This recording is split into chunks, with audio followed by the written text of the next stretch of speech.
নামাজ শেষ করার পরে একবার বলতে হয় আল্লাহু আকবার, তারপর তিনবার বলতে হয় আস্তাগফিরুল্লাহ আস্তাগফিরুল্লাহ আস্তাগফিরুল্লাহ। একবার বলতে হয় আল্লাহুম্মা আনতাস সালাম ওয়া মিনকাস সালাম তাবারাকতা ইয়া যাল জালালি ওয়াল ইকরাম। আরো বলতে হয় আল্লাহুম্মা আইন্নি আলা যিকরিকা ওয়া শুকরিকা ওয়া হুসনি ইবাদাতিকা। এগুলো পড়তে হবে না? গুরুত্বপূর্ণ সুন্নত। যখন সুন্নতের উপর আমল না করব তখন তো সারা জীবনের সুন্নত প্রতিষ্ঠা হবে না। তারপরে একবার আয়াতুল কুরসি পড়তে হয়। নবীজি বলেছেন সাল্লাল্লাহু আলাইহি ওয়াসাল্লাম, যে ব্যক্তি প্রত্যেক ফরজ নামাজের পর আয়াতুল কুরসি তেলাওয়াত করে মৃত্যু ছাড়া জান্নাতে যাওয়ার জন্য কোনো বাধা নাই তার। আলহামদুলিল্লাহ, মরে গেলে জান্নাতে চলে যাবে ইনশাআল্লাহ।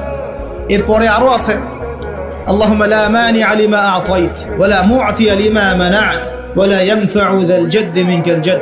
আরো অনেক দোয়া কালাম আছে। 33 বার সুবহানাল্লাহ, 33 বার আলহামদুলিল্লাহ, 33 বার আল্লাহু আকবার, তারপর কালিমা শাহাদা। তারপরে একবার সূরা ফালাক, একবার সূরা নাস, একবার সূরা ইখলাস। এগুলো পড়ে উঠে আসবেন। আমরা কিন্তু এই সুন্নগুলোর চাইতে এখন ওই মোনাজাতকে বেশি গুরুত্ব দিই, তাই না? মোনাজাত করলেন, উঠে চলে গেলেন। আর সুন্নতগুলো আমল করবে কে? মোনাজাত তো অপেক্ষায় বসে আছেন, সালাম ফিরানো হয়ে গেছে, ব্যাস মোনাজাত 1 মিনিট শেষ, আলহামদুলিল্লাহ শেষ করলেন, কিন্তু সুন্নতগুলো আমল করবে কে? সুন্নতটা কি সরে গেল না? আমি তর্ক করতে আসিনি এই বিষয় নিয়ে। করেন বুঝলাম, আপনি করেন, ঠিক আছে করেন, কিন্তু সুন্নত আমলটা করবে কে? এই জিকির আজগার তাসবিহ তাহলিলগুলো কে পড়বে?